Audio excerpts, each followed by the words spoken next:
এই জন্য আপনি যদি বলেন যে বাংলাদেশে লাইলাতুল কদর হয়, তাহলে সারা পৃথিবীতে কখন লাইলাতুল কদর হবে? আল্লাহ সুবহানাহু ওয়া তাআলা কি তাহলে সবসময় নিচের আসমানে নেমে আসেন? আপনার এখানে সময় আছে, আল্লাহ সুবহানাহু ওয়া তাআলার সময় নাও থাকবে। এই সময়ে কিয়ামতের দিন এক একটা দিন 500 বছরের সমান হয়ে যাবে কিয়ামতের সময়, কারণ আল্লাহ সময়কে থামিয়ে দিবেন। যখন ফিলিস্তিন বিজয় করলেন মুসা আলাইহিস সালাতু ওয়াস সালামের শাগির্দ ইউশা বিন নুন, তো ইউশা বিন নুন দোয়া করলো, আল্লাহ আপনি সূর্যকে থামিয়ে দেন। কেন? সূর্য ডুবার আগে ফিলিস্তিন বিজয় করতে চায়।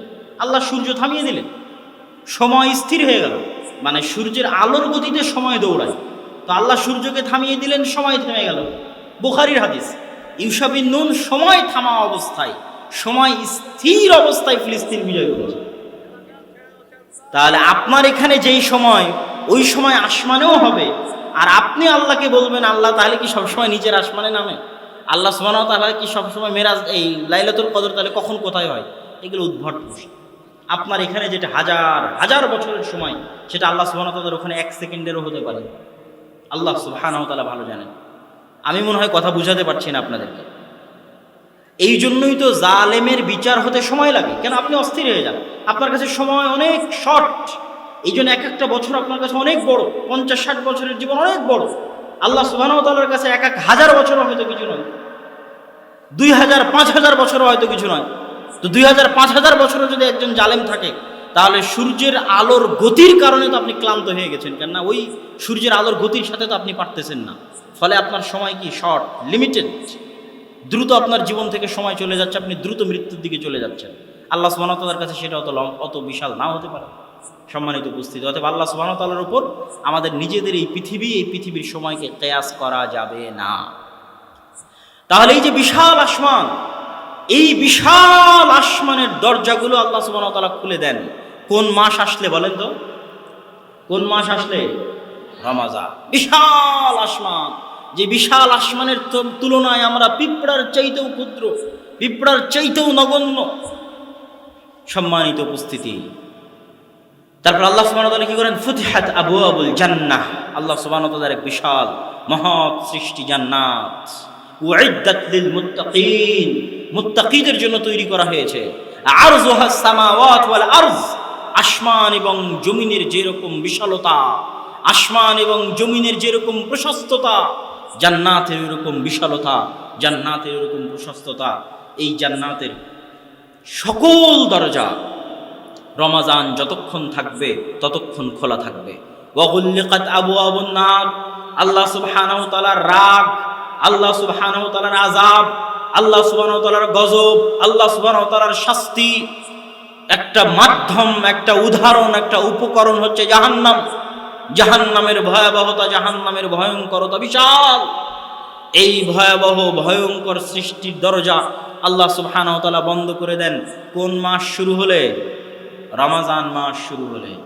সম্মানিত উপস্থিতি, রাসূলুল্লাহ সাল্লাল্লাহু আলাইহি ওয়াসাল্লাম বলছেন, আন আবি হুরায়রা রাদিয়াল্লাহু তাআলা আনহু আন্নাহু قال رسول الله صلى الله عليه وسلم من صام رمضان إيمانا واحتسابا غفر له ما تقدم من ذنبه ومن قام رمضان إيمانا واحتسابا غفر له ما تقدم من ذنبه ومن قام ليلة القدر إيمانا واحتسابا غفر له ما تقدم من ذنبه। যে ব্যক্তি রমাজান মাসের 30 দিনের সিয়াম পালন করলো, তার অতীতের সকল গুনাহ ক্ষমা হয়ে গেল। আল্লাহু আকবার। যে ব্যক্তি রমাজান মাসে রাত জেগে সালাত আদায় করলো, তারাবির সালাত আদায় করলো, রাত জেগে সালাত আদায় করলো, তার অতীতের সকল গুনাহ আল্লাহ সুবহানাহু ওয়া তাআলা ক্ষমা করে দিবেন। মান কামা লাইলাতুল কদরি ঈমানান ওয়া ইহতিসাবান, যে ব্যক্তি রমাজান মাসে লাইলাতুল কদর খুঁজলো, আল্লাহ সুবহানাহু ওয়া তাআলা তার অতীতের সকল গুনাহ ক্ষমা করে দিবেন। আল্লাহু আকবার। কিন্তু শর্ত একটাই, ঈমানান ওয়া ইহতিসাবান, ঈমানের সাথে নেকির আশায়। ঈমানের সাথে মানে কি? গুনাহ মুক্ত। ঈমানের সাথে মানে গুনাহ মুক্ত। আপনি সিয়ামও পালন করবেন, গুনাহও করবেন, তাহলে কিসের সাধনা? সিয়াম মানে গুনাহ থেকে বিরত থাকা, এটাই সাধনা। সিয়াম মানে খাবার থেকে বিরত থাকা, এটাই সাধনা। কিন্তু সিয়ামও করছেন, গুনাহও করছেন, এই সিয়ামের কোনো মূল্য নাই। এই সিয়াম আর হিন্দুদের উপাসনার মধ্যে কোনো পার্থক্য নাই। এই সিয়াম আর আরেকজন মানুষের না খেয়ে থাকা, স্বাস্থ্য কন্ট্রোল করার জন্য, ওর মধ্যে কোনো পার্থক্য নাই। তাহলে সিয়াম কি হবে? গুনাহ থেকে বিরত থাকা, ঈমানের সাথে মানে গুনাহ মুক্ত অবস্থায়। সম্মানিত উপস্থিতি, রমজান মাসের এত সম্মান কি জন্য বলেন তো? এই যে সংক্ষিপ্তভাবে দুইটা বড় বড় সম্মান আমরা জেনে ফেললাম, আপনারা আগে থেকেই জানেন, আবারও আল্লাহ রাসূলের হাদিস বললাম। তো এই যে বিশাল সম্মান, এটা কি জন্য বলেন? আল্লাহ সুবহানাহু ওয়া তাআলা পবিত্র কোরআন মাজিদে বলছেন, শাহরু রমাদান আল্লাযী উনজিলা ফীহিল কুরআন। রমজান হচ্ছে ওই মাস যেই মাসে আল্লাহ সুবহানাহু ওয়া তাআলা কি অবতীর্ণ করেছেন? তো জোরে বলতে হবে, কি অবতীর্ণ করেছেন? তাহলে রমজানের যত ফজিলত দেখছেন, যত মহত্ব দেখছেন, যত মানে রমজানকে নিয়ে আল্লাহ সুবহানাহু ওয়া তাআলার যত প্রস্তুতি দেখছেন, তার মূল কারণ, আসল রহস্য এটা যে রমজানের সকল ফজিলত, রমজানের সকল মহত্ব, সকল বড়ত্ব, রমজানের সকল দাম, সকল মান একটাই কারণ, সেটা হচ্ছে আল্লাহ সুবহানাহু ওয়া তাআলার বাণী কোরআন, কিয়ামত পর্যন্ত অবিকৃত থাকার মুজিজা, রাসূল সাল্লাল্লাহু আলাইহি ওয়াসাল্লামের চিরস্থায়ী মুজিজা, আল্লাহ সুবহানাহু ওয়া তাআলার অস্তিত্বের একমাত্র নিদর্শন, যেটা সরাসরি আল্লাহর সাথে সম্পৃক্ত, আল্লাহর সত্তার সাথে সম্পৃক্ত পৃথিবীতে আছে। আল্লাহর অস্তিত্বের এমন কোনো নিদর্শন যেটা সরাসরি আল্লাহর সত্তার সাথে সম্পৃক্ত পৃথিবীতে আছে, এর চাইতে দামি পৃথিবীতে আর কিছুই নয়। সেটা কি বলেন? একটু জোরে বলতে হবে, সেটা কি? কোরআন। এই কোরআন এই মাসে অবতীর্ণ হয়েছে, এই জন্য এই মাসের এত দাম। এবং এই মাসের মধ্যে একটা রাত আছে, যেই রাত হচ্ছে এই মাসের সর্বশ্রেষ্ঠ রাত। ইন্না আনজালনাহু ফি লাইলাতুল কদর। হে নবী, আপনি কি জানেন মা লাইলাতুল কদর? লাইলাতুল কদর কি? লাইলাতুল কদর সম্পর্কে কি আপনি কি জানেন? লাইলাতুল কদর হচ্ছে খায়রুম মিন আলফি শাহর, 1000 মাস তথা 83 বছরের কাছাকাছি, 83 থেকে 84 বছরের কাছাকাছি 1000 মাস ইবাদত করলে, টানা প্রতি সেকেন্ড ইবাদত করলে, 1000 মাস টোটাল ইবাদত করলে, 1000 মাসে বিরতি দিয়ে দিয়ে 5 ওয়াক্ত সালাত, এটা নয়। 1000 মাসের শুরুতে ইবাদত শুরু করেছে, শেষে ইবাদত শেষ করবে। টোটাল 1000 মাস খালি ইবাদতই করতে থাকবে, তথা টোটাল জন্ম থেকে নিয়ে 83 বছর পর্যন্ত সিজদাতে পড়ে আছে, আল্লাহর তাকবীর এবং তাসবিহ তাহলিলেই পড়ে আছে, কোনো বিরতি ছাড়া, কোনো বিশ্রাম ছাড়া। এই রকম ইবাদতের চেয়েও উত্তম, সমান নয়, ভুল বুঝিয়েন না। 1000 মাস টানা ইবাদত করলে যা নেকি হবে তার সমান,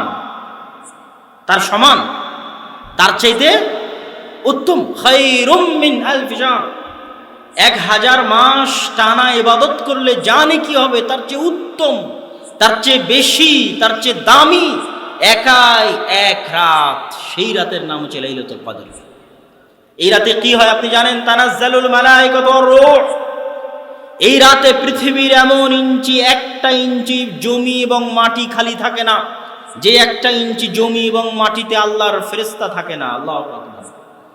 পৃথিবীর কোনো ইঞ্চি মাটি, একটা ধূলিকণা, একটা বালিকণা খালি থাকে না, যেই ধূলিকণা বালিকণায় আল্লাহ সুবহানাহু ওয়া তাআলার ফেরেশতা আসমান থেকে রহমত এবং বরকত নিয়ে অবতীর্ণ হয় না। কেন? এই রাতের এত বিশালতা, এত মহত্ব কি জন্য? ইন্না আনজালনাহু ফি লাইলাতুল কদর। পৃথিবীর মধ্যে আমার অস্তিত্বের একমাত্র নিদর্শন, যেটা আমার অস্তিত্বের সাথে সম্পৃক্ত ডাইরেক্টলি, ওই জিনিস সেটা হচ্ছে কোরআন। ওটা একমাত্র জিনিসটাই মহান রাতে অবতীর্ণ হয়েছে। এই জন্য এই রাতের এত সম্মান। এই রাতের প্রস্তুতিতে আসমান থেকে সকল ফেরেশতা পৃথিবীতে নেমে আসে। এই রাত 83 বছরের চাইতে বেশি ইবাদত করার চাইতে বেশি উত্তম। সে রাতের নাম হচ্ছে লাইলাতুল কদর। এই লাইলাতুল কদর আছে রমজান মাসের মধ্যে। মান কামা লাইলাতুল কদর ঈমানান ওয়া ইহতিসাবান গুফিরা লাহু মা তাকাদ্দামা মিন যামবিহি। যে লাইলাতুল কদর ঈমানের সাথে পেয়ে গেল, নেকির আশায় পেয়ে গেল, তার অতীতের সকল গুনাহ ক্ষমা, অতীতের সকল গুনাহ মাফ। আল্লাহু আকবার। আল্লাহ সুবহানাহু ওয়া তাআলা আমাদেরকে লাইলাতুল কদর পাওয়ার তৌফিক দান করুক, আল্লাহুম্মা আমিন। সম্মানিত উপস্থিতি, তাহলে রমজানকে কেন্দ্র করে, রমজান মাসকে লক্ষ্য করে আমরা কি দেখলাম? রমজান মাসের মহত্বে আল্লাহ সুবহানাহু ওয়া তাআলা আসমানের দরজা খুলে দিচ্ছেন, জান্নাতের দরজা খুলে দিচ্ছেন, জাহান্নামের দরজা বন্ধ করে দিচ্ছেন, শয়তানকে শৃঙ্খলাবদ্ধ করছেন। রমজানে সিয়াম রাখলে অতীতের গুনাহ মাফ, তারাবির সালাত আদায় করলে অতীতের গুনাহ মাফ, লাইলাতুল কদর পেলে অতীতের গুনাহ মাফ, রমাজান এমন একটি মাস যে মাসে কোরআন অবতীর্ণ হয়েছে, রমাজান এমন একটি মাস যে মাসে লাইলাতুল কদর আছে, রমাজান এমন একটি মাস যে মাসে ওই রাত আছে যেই লাইলাতুল কদরে আল্লাহ সুবহানাহু ওয়া তাআলা পবিত্র কোরআন অবতীর্ণ করেছে। এগুলো সব মিলে গোটা রমাজান মাস হচ্ছে পরিপূর্ণ ইবাদতের একটা ফুল প্যাকেজ, যার জন্য মানুষের আগে থেকেই প্রস্তুতির প্রয়োজন আছে, আগে থেকেই সেই মাসকে মূল্যায়নের প্রয়োজন আছে। এই মাস হাতছাড়া হয়ে গেলে, এই মাস অতিক্রম হয়ে গেলে যদি মানুষ ইবাদত না, এতেই তো কোনো মুসলমানের সন্তান বিনা কোরআনে পৃথিবী থেকে বিদায় নিতে পারে না। যেমন আল্লাহ বলেছে, লা তামুতুন্না ইল্লা ওয়া আনতুম মুসলিমুন, তোমরা মৃত্যুবরণ করিও না যতক্ষণ না তোমরা মুসলমান হয়েছো। মুসলিম না হয়ে মৃত্যুবরণ করিও না। সেরকম কোরআন পড়া না জেনে মুসলমান দুনিয়া থেকে বিদায় নিতে পারে না, অসম্ভব।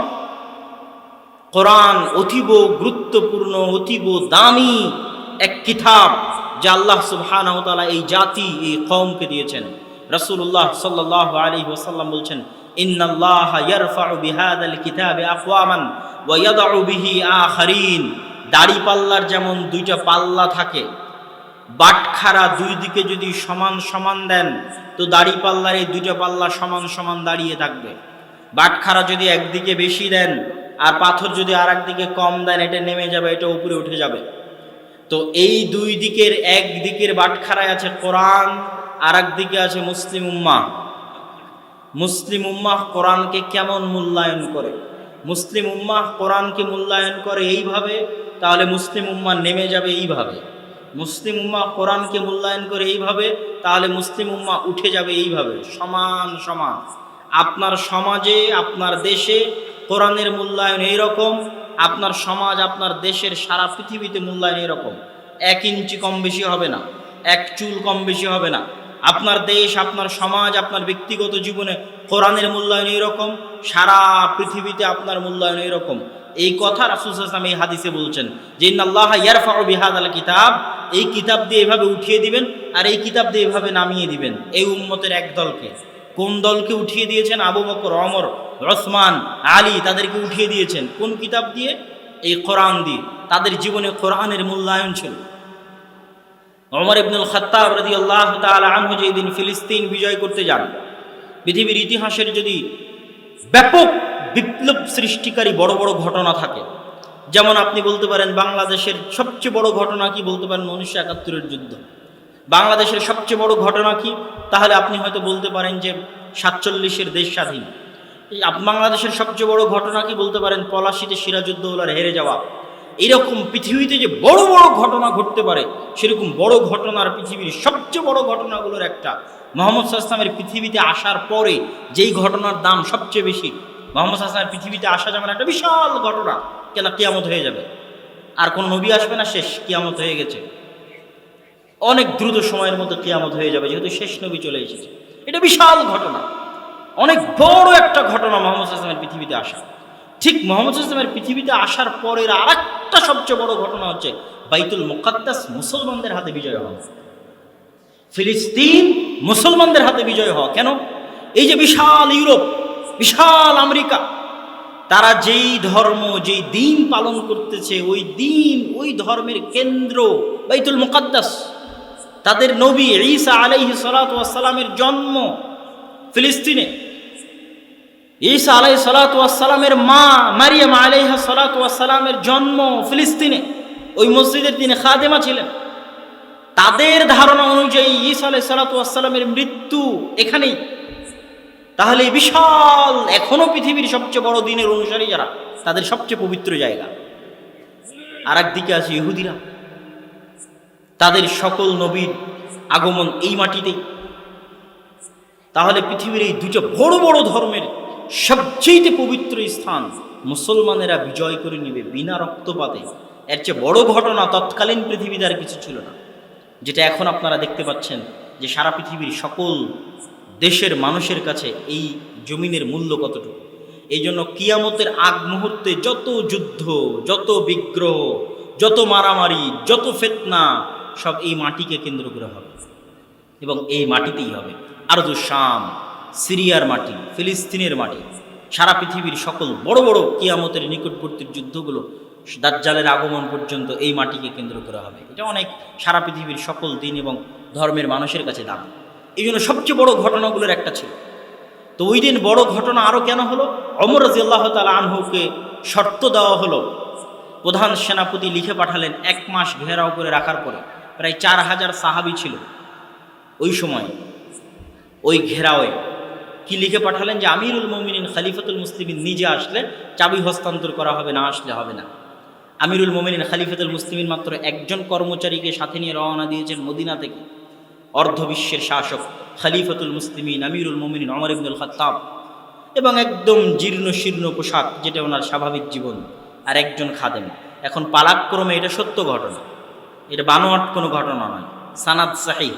পালাক্রমে পৌঁছতে পৌঁছতে পৌঁছতে পৌঁছতে যখন উনি ওল্ড সিটি অফ জেরুজালেম, জেরুজালেমের পুরাতন শহরের, বর্তমান যেটা জেরুজালেমের পুরাতন শহর, ওই দরজা যেখানে সাহাবীরা ঘিরে রেখেছে, সেখানে যখন যান তখন তার ছিল টানার দায়িত্ব। তো তিনি টানছেন। তো রোমান বিশ্বের খ্রিস্টান এম্পায়ারের বড় বড় পাদ্রীরা অপেক্ষায় আছে, খলিফাতুল মুসলিমিন আসবে, চাবি হস্তান্তর হবে। তারা তো মনে করেছে যে উটের পিঠে আছে তিনিই হয়তো খলিফাতুল মুসলিমিন। যখন বলা হলো যে না, যিনি টানতেছেন তিনি, তার জামা কাপড় দেখে তারা একটু নাক ছিটকালো। এই নাক ছিটকানি যখন বুঝতে পারলেন সাহাবী, তখন তিনি ওমর ইবনুল খাত্তাবকে বলছেন, ইয়ানজুরু ইলাইনা আর রোম নাজরাতা কিল্লাহ। হে আমিরুল মুমিনিন, আপনি আজকে যেই পোশাকে এবং যেই অবস্থায় এখানে এসেছেন, আজ এই রোমান এম্পায়ারের খ্রিস্টানেরা আমাদেরকে নিচু চোখে দেখতেছে, ছোট চোখে, অবজ্ঞা অবহেলার চোখে দেখতেছে। ওমর ইবনুল খাত্তাব বলছেন, লাউ ক্বালা গায়রুক, হে আবু উবাইদা ইবনুল জাররাহ, এই কথা যদি তুমি না বলে অন্য কেউ বলতো, তাহলে আমি এতটা কষ্ট পেতাম না, এতটা দুঃখ পেতাম না। তুমি বললে এই কথা। শোনো, আমরা ইসলাম আসার পূর্বে সবচেয়ে কম দামি, সবচেয়ে নগণ্য, সবচেয়ে অবহেলিত, সবচেয়ে মূর্খ, সবচেয়ে জাহেল কওম ছিলাম। আমাদের সম্মান ছিল পৃথিবীতে এইরকম। ইসলাম আসার আগে আমাদের সম্মান ছিল পৃথিবীতে এইরকম। ইসলাম আসলো, আল্লাহর কিতাব আসলো, কোরআন। ওই কিতাবকে আমরা মূল্যায়ন করলাম, বাড়তে বাড়তে বাড়তে বাড়তে কোথায় চলে গেছি? পৃথিবীর শাসক হয়ে গেছি। আমাদের পোশাক দিয়ে, আমাদের যানবাহন দিয়ে, আমাদের গাড়ি বাড়ি দিয়ে আমরা পৃথিবীর শাসক হইনি। আল্লাহর কিতাবের বরকতে, আল্লাহর কিতাবকে মূল্যায়ন করার কারণে, ইসলামের কারণে পৃথিবীর কোথায় নগণ্য মক্কার এক মরুভূমির মধ্যে পড়ে থাকা এক সম্প্রদায় আজ আমরা পৃথিবীর শাসক হয়ে গেছি। যতদিন মুসলিম উম্মাহ কোরআনকে মূল্যায়ন করবে, ততদিন তারা পৃথিবী শাসন করবে। আর যেই দিন কোরআনকে ছেড়ে দিবে, ওই দিন তারা শাসিত হবে, ওই দিন তাদের উপর শাসন চাপিয়ে দেওয়া হবে, জুলুম তাদের উপর চাপিয়ে দেওয়া হবে। আজ আমাদের অবস্থা তাই। সামনে আসতেছে রমজান মাস, কোরআনকে মূল্যায়ন করবেন, কথা বলতে হবে, কোরআনকে মূল্যায়ন করবেন। ওয়াদা করে যেতে হবে যে রমজান মাসে অবশ্যই প্রত্যেক দিন কোরআন পড়তে হবে এবং চেষ্টা করতে হবে যারা কোরআন জানে সম্পূর্ণ কোরআন একবার শেষ করার, আর যারা কোরআন জানে না তারা কোরআন জানার চেষ্টা করবে, পড়ার চেষ্টা করবে। পারবেন? আল্লাহ সুবহানাহু ওয়া তাআলা আপনাদেরকে তৌফিক দান করুক, আল্লাহুম্মা আমিন। সম্মানিত উপস্থিতি, রমজান মাস আসতেছে, কোরআনের মাস আসতেছে। রমজান এবং কোরআন, এই দুটো বিষয় আমি আপনাদের সামনে অতি সংক্ষিপ্ত বক্তব্য দিলাম।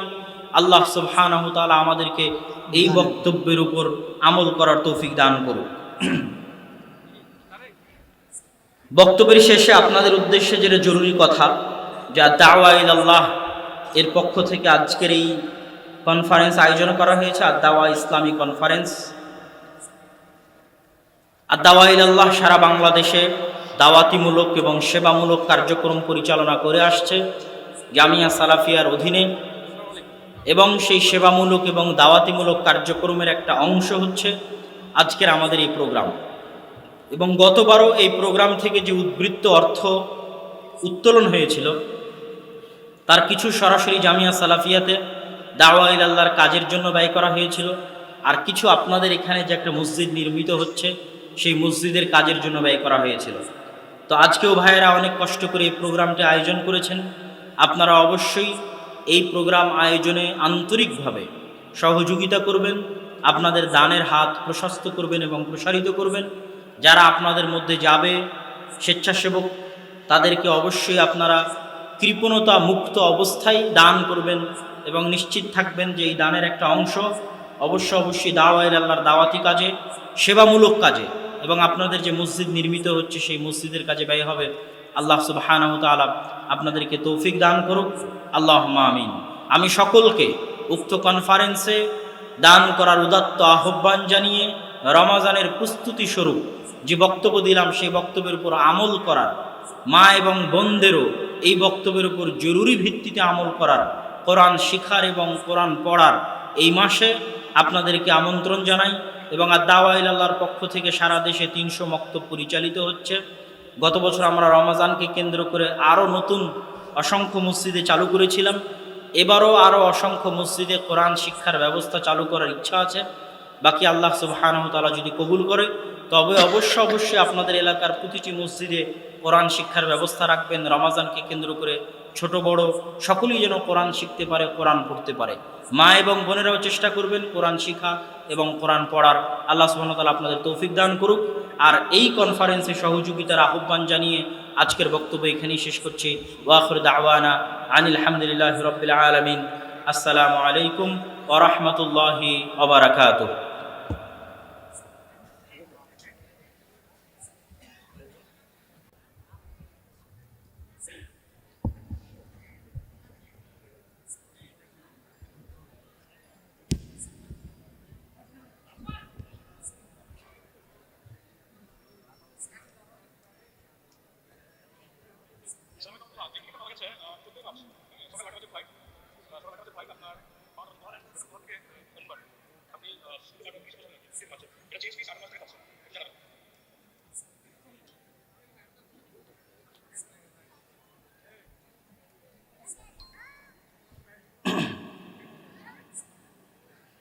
আসসালামু আলাইকুম ওয়া রাহমাতুল্লাহি ওয়া বারাকাতুহু।